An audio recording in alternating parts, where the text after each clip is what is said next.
বাবা ভাই, আল্লাহর ওলি কখনো দোষ করে নাই, কেননা তাদের দ্বারা বাংলাদেশ উপকৃত হয়েছে। কিন্তু তাদের নাম বেশিয়া তাদের মাজারে যে মানুষ অপকর্ম করে, যার কারণে আজকে আল্লাহর ওলিদের বদনাম হয়। আসলে কি আল্লাহর ওলির দোষ?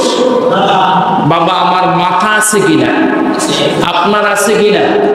এখন শোনেন, মাথার ভিতরে যদি উকুন থাকে, এক উকুন থাকার কারণে মাথা কি কেটে ফেলে দিবেন, না উকুনটা বাইরে করে মারবেন? কথা বলেন।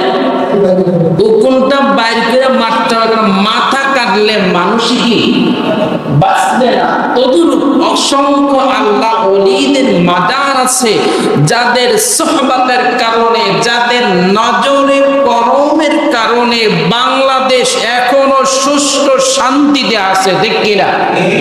আজকে দেখা যাচ্ছে অসংখ্য জায়গায় মাজারের উপরে, মাজার শব্দ থেকে জিয়ারতে স্থান, মাজার শব্দ থেকে জিয়ারতের স্থান, কিন্তু এই জিয়ারতে হবে, ঠিক কিনা বলেন? নবী, সাহাবী, তাবিঈন, তাবে তাবিঈন, খোলাফায়ে রাশিদিন, মুতাকাদ্দিমিন, মুতাওয়াক্কিরিন, তারা মাজার জিয়ারত করেছেন, মাজার পূজা করেন নাই।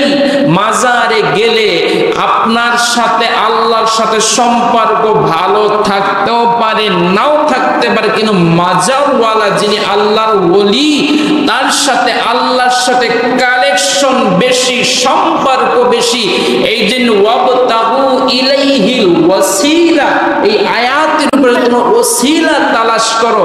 আমরা আল্লাহর ওলিদের মাজারে যাই, তার সাথে আল্লাহর সাথে সম্পর্ক ভালো, আর ওসিলা দিয়ে আল্লাহর কাছে ক্ষমা চাই, ঠিক কিনা বলে?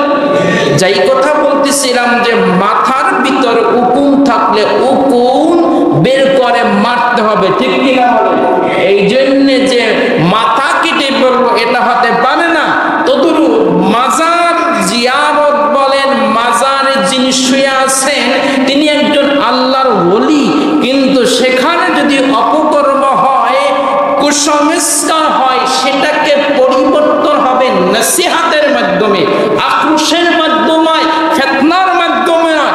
কেননা যত বেশি আক্রোশ হবে, যত বেশি ফিতনা হবে, তত বেশি উম্মতের ভিতরে আর গন্ডগোল কমবে না, বাড়বে, ঠিক কিনা বলেন? কেননা আজ দেখা যাচ্ছে শান্তিময় রাষ্ট্রকে অশান্তিময় করার জন্য একদল মানুষ লেগে গেছে। এই জন্য আমরা মাজারে যাই জিয়ারতের জন্য, ঠিক কিনা বলেন? এই জন্য যে কোনো মাজারে শরিয়ত বিরোধী, কোরআন সুন্নাহ বিরোধী কোনো কাজ যদি হয়, আমার নবী বলেন নসিহা করো, আক্রমণ করিও না। কিন্তু আমরা যারা আক্রমণ করিয়া ইসলাম জয় করতে চাই, কখনো সম্ভব নয়। এটাকে শোনেন, এখন বলতেছে মাজারে সেজদা হয়, মাজারে গাজা হয়, বাবা হয়, সব হয়। এই মাজারের চেয়ে অসংখ্য অগণিত প্রতিষ্ঠান রয়েছে, সেগুলো কেন ভাঙ্গা হয় না? কথা বলেন। দেখেন, আজ রাগ করিয়েন না, ব্যাংক চেনেন কিনা? কথা বলেন। ব্যাংকে কি হালাল না হারাম? কথা বলেন। ব্যাংকে সুদ আছে কিনা? কথা বলেন। এটা প্রকাশ্য। ব্যাংকে কি সুদ খাইয়া নামাজ পড়লে নামাজ কি হবে না? এখন কথা হইল যে বাংলাদেশে অসংখ্য আপনার এই নারীবাজি বলেন, বেহায়াপনা আছে কিনা? জোরে বলেন। সেগুলো হয় না, কিন্তু কথা হইল মাজার ভাঙতে হবে। কি করতে হবে? মাজার ভাঙতে হবে। মুহাদ্দিসিন কেরাম ব্যাখ্যা করেন এভাবে যে শেষ জামানায় ওই যে নজদের অন্তর্ভুক্ত নজদেবাসী থেকে কিছু মানুষ কিয়ামত পর্যন্ত থাকবে, এরা চাইবে ইসলামের চিহ্ন গুলো নিমেষে মিশে দেওয়ার জন্য। এই জন্য বন্ধুজান ভাইয়েরা আমার, মাজার আল্লাহর ওলির কবর বা স্থান, ঠিক কিনা বলেন? মাজারে আক্রমণ করা যাবে না। বাবা ভাই এখন কথা শোনেন গা হুজুর, মাজারে গাজা হয়, যেই মাদ্রাসায় বলৎকার হয়, বলেন তো তাহলে মাদ্রাসা কি বুঝে ফেলান যাবে? কথা বলেন। তাহলে যেরকমের মাজারে গাজা হয়, মাজারে সেজদা হয়, সেটা যদি ভাঙ্গার আক্রমণ হয়, তাহলে যেই মাদ্রাসায় বলৎকার হয় সেটাও ভাঙ্গা পোড়া, ঠিক কিনা বলেন? সেটাও ভাঙ্গা যাবে না। তদ্রূপ সেখানে যে শিক্ষক চরিত্রহীন, তাকে বয়কট করতে হবে, তাকে ছাঁটাই করতে হবে, ঠিক কিনা বলেন? মসজিদ ভালো, কিন্তু মসজিদে ইমাম, মুয়াজ্জিন, কমিটি, মুসল্লি বেহায়াপনা করবে, মসজিদে এসে সুদ খাইবে, ঘুষ খাইবে, অসত্য কথা বলবে, সত্য কথা বলবে না, মসজিদ তো ভালো, ঠিক কিনা বলেন?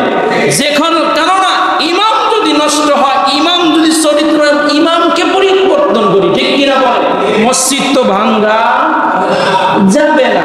কিন্তু সালিসি মানি উত্তর কোথায়? সালিসি মানি নিজের বেলায় বুঝি না, পরের বেলায় অনেক। কেননা মাজার ভাঙতেছি, যখন বলতে যাই যে মাদ্রাসায় বলৎকার হয়েছে সেটা কেন ভাঙবো না, কেন ভাঙবো কি লিগা? শোনেন, আগেরকার যুগে মাদ্রাসা ছিল, মক্তব ছিল না, ছিল আল্লাহর ওলিদের আস্তানা, ঠিক কিনা বলেন? সেখানে মানুষ যাইতেন, সেখানে মানুষ যে কোরআন শিখতেন, হাদিস শিখতেন, সেখানে ইসলাম শিখতেন, ঠিক কিনা বলেন? যখন তারা মানুষকে ধরিয়া ধরিয়া নামের আগে সিরি মুসিয়া মোহাম্মদ লাগাইয়া কোরআনের মেডিসিন দিয়া তাদেরকে যখন একটা মানুষে পরিণত করলেন, সেই মানুষ থেকে প্রোডাকশন আরো অসংখ্য অগণিত সন্তানটি দুনিয়ার বুকে আসলেন, এবং তাদেরকে ইসলাম বাবা মা শিখাইছেন কাদের মাধ্যমে? পীর-আউলিয়ার মাধ্যমে। আজকে বাংলাদেশে অসংখ্য অগণিত হাফেজ, কারি, মাওলানা, মুফতি, বাবা মা যদি ভালো না হইতো, হাফেজ কারির মুফতি বাংলাদেশে হতো না। কেমন কয়, গাছ ভালো যার ফল ভালো তার, গাছ নাই যার ভালো, ফল নাই তার ভালো। এজন্য বাবা মা এই দেশে আল্লাহর ওলিদের সুহবতের কারণে বাবা একজন নেককার বাবায় পরিণত হয়ে গেছে। নেককার বাবা থেকে, নেককার মা থেকে নেককারিনী সন্তান ভূমিষ্ঠ হয়েছে, ঠিক কিনা বলে? এজন্য বাবা ভাই, আজকে আল্লাহর ওলিদের জীবন চরিত্র নিমেষে মিশিয়ে দেওয়ার চেষ্টা পায় তারা চলছে। আগের আমার বাবা হেঁটেও হজ করছেন। আমার বাবার কাছ থেকে যেই কথাটা আমি পাইলাম, যে আমার এখনো মনে আছে, আগেরকার যদি ক্যামেরা ছিল লাল এবং কি দিত, কি জানি কাট সিস্টেম ছিল, ঢুকাইয়া টিপ দিত, একটু ছবি, টিপ দিত, একটু ছবি। দেখো এটার ভিতরে অনেক কিছু আছে। আমার সচক্ষে দেখা, আমি ওই দেখতাম, আব্বা কইতো এইটা হচ্ছে আয়েশা সিদ্দিকা রাদিয়াল্লাহু তাআলা রওজা। দেখতাম সেখানে একদম গম্বুজ করা এবং গিলাফ দিয়ে ঢাকা। এটা ওয়াইস কুরনি পাগলা, যিনি নবীর একজন আশেক ছিলেন, তার মাজার। এবার দেখুন গিলাফ দেওয়া এবং অসংখ্য সাহাবীদের রওজা, এরকম গিলাফ দেওয়া, গম্বুজ দেওয়া। এখন ওই গম্বুজ আর নাই, আছে সৌদি দিকে ওই গম্বুজ নাই। জান্নাতুল বাকি দেখাইছে, বাবার নিজ চোখে দেখা, দেখে জান্নাতুল বাকির ভিতরে অসংখ্য বড় বড় সাহাবীদের রওজার উপরে গম্বুজ ছিল, সেই গম্বুজ আর এখন আসেন। কয় গম্বুজ করা জায়েজ নাই এবং এই মাজার পাকা করা জায়েজ নাই। আমরা মানি ইমাম বুখারীকে। কাকে মানি? কথা বলেন। বুখারী শরীফ মানি না, মুসলিম শরীফ মানি না, আবু দাউদ শরীফ মানি না, তিরমিজি শরীফ মানি না, ইমাম শাফি মানি না, ইমাম হানাফি মানি না, হাম্বলি মানি না, মালিক। এরা তো আল্লাহর ওলি। এরা কি?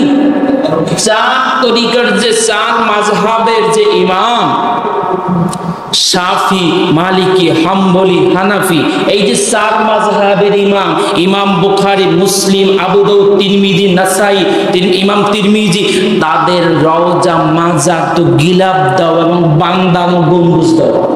তো সেটা কেন ওখানে গেলে সুযোগ পাবো না, ওখানে গেলে তো বালিগঞ্জ পাবো, ঠিক কিনা বলেন? এই জন্য সেখানে আজকে সাহস পায় না। দেখিয়েন আপনারা এখনো যারা আরব কান্ট্রিতে যায় এবং মিশরে যায় বা সৌদি আরবে যায়, এখনো অসংখ্য মুহাদ্দিসিন কেরাম আল্লাহর ওলিদের মাজার রয়েছে গম্বুজ বিশিষ্ট, ঠিক কিনা বলেন? এবং পাকা করা। এখন কথা হইল যে তাহলে তাদেরটা ভাঙবো, বাংলাদেশ তো নরম পেয়েছি, ঠিক কিনা বলেন? এজন্য বাবা ভাই, আমরা যারা বাঁচিয়ে থাকতে চাই, হেফাজতে থাকতে চাই, তারা কখনো এদের পক্ষ থাকবে না, এদের পথ যাবে না। ও মান আদালি ওয়ালিয়ান ফাকাদ আযানতুহু ফিল হারব, এটা যদি সত্য হয়, ওসিরি যারা মাজার ভাঙছে তাদের বিরুদ্ধে আল্লাহ যুদ্ধ ঘোষণা করবেন। আল্লাহ নবীজি হাদিসে কুদসিতে বলেন, আল্লাহ বলেন যারা ওলিদের বিরুদ্ধে লাগে আমি আল্লাহ তাদের বিরুদ্ধে লাগে। কথা কি বুঝেন? এই জন্য সেই পক্ষে আমরা যাব না, তাদের কাছেও যাব না, তাদের পথেও চলবো না। আমি আমার যেই পথ মত লালন পালন করেছি সেই পথে মতে আমরা চলবো ইনশাআল্লাহ। আল্লাহ পাক কুরআনুল কারীমের 10 নম্বর সূরা 11 নম্বর পারা 15 নম্বর সাফা সূরাতুল ইউনূসের 62 নং আয়াতে আল্লাহ সুবহানাহু ওয়া তাআলা বলেন, আলা ইন্না আউলিয়া আল্লাহি লা খাউফুন আলাইহিম ওয়া লা হুম ইয়াহজানুন। আল্লাহ সুবহানাহু ওয়া তাআলা সাবধান সাবধান জেনে রাখো, নিশ্চয়ই আল্লাহর বন্ধুরা হলেন আল্লাহর ওলিরা। বলেন না সুবহানাল্লাহ। আল্লাহর ওলিরা কার বন্ধু? জোরে বলেন। আল্লাহর ওলিরা আল্লাহর বন্ধু, ঠিক কিনা বলেন? এবং আল্লাহ বলেন নেই কোনো তাদের ভয়, নেই কোনো তাদের দুঃখ। আমরা যতই তাদের বিরুদ্ধে লাগি তাদের কোনো ভয়, তাদের কোনো দুঃখ নাই। এজন্য আল্লাহর ওলিদের সুহবতে থাকবে, আল্লাহর ওলিদের নজরে